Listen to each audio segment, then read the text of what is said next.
ജനുവരി 15 ഈ തീയതിയിൽ തിരുസഭ അനുസ്മരിക്കുന്ന വിശുദ്ധ എമബർട്ട്, വിശുദ്ധ അലക്സാണ്ടർ, വിശുദ്ധ ബ്ലെയ്ത്തു മൈക്യു, വിശുദ്ധ ബോണിന്തൂസ്, വിശുദ്ധ ജയോൾ ഉൾഫ്, വിശുദ്ധ പൗലോസ്, വിശുദ്ധ മക്കാരിയൂസ് സീനിയർ, വിശുദ്ധ എഫീസിയൂസ്. വിശുദ്ധ പൗലോസ് 230-342 കാലഘട്ടത്തിലാണ് വിശുദ്ധ പൗലോസ് ജീവിച്ചിരുന്നത്.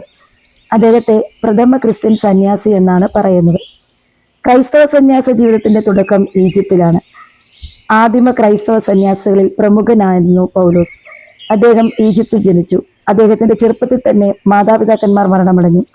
എങ്കിലും വിദ്യാഭ്യാസത്തിന് കുറവൊന്നും വന്നില്ല. ബേസിയൂസ് ചക്രവർത്തിയുടെ മതപീഡനത്തെ ഭയന്ന് പൗലോസ് മരുഭൂമിയിലേക്ക് പലായനം ചെയ്തു. ഒരു ഗുഹയിൽ താമസമാക്കി. ഇലകൾ കൊണ്ട് വസ്ത്രമുണ്ടാക്കി ധരിച്ചു. മരുഭൂമിയിൽ ലഭിക്കുന്ന പഴങ്ങൾ ഭക്ഷിച്ച് അദ്ദേഹം ജീവിച്ചു. 22-ാമത്തെ വയസ്സിലാണ് പൗലോസ് മരുഭൂമിയിലേക്ക് പോയത്.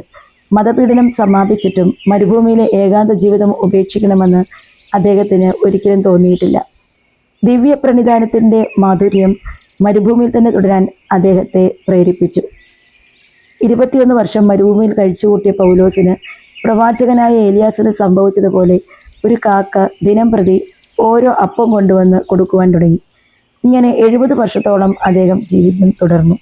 അങ്ങനെയിരിക്കെ 90-കാരനായ ആന്റണി സന്യാസി പൗലോസ് സന്യാസിയെ സന്ദർശിച്ചു. അന്ന് കാക്ക 2 അപ്പം കൊണ്ടുവന്നിരുന്നു. 2 സന്യാസികളും ചേർന്ന് ദൈവത്തിന് നന്ദി പറഞ്ഞു. ഭക്ഷണം കഴിഞ്ഞ് ഇരുവരും വളരെ തീക്ഷ്ണമായി പ്രാർത്ഥിച്ചു. പ്രാർത്ഥനാനന്തരം പൗലോസ് പറഞ്ഞു, ഞാൻ താമസിയാതെ മരിക്കും.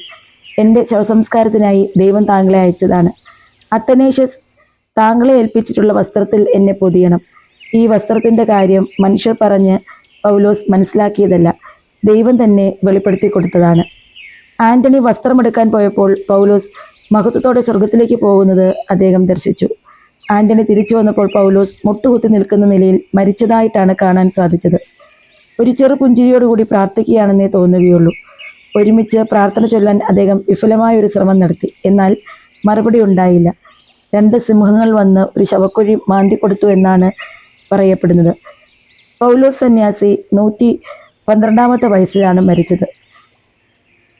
ദൈവത്തിൽ ശരണം വയ്ക്കുന്നവർ ഒരിക്കലും ലജ്ജിക്കുകയില്ല.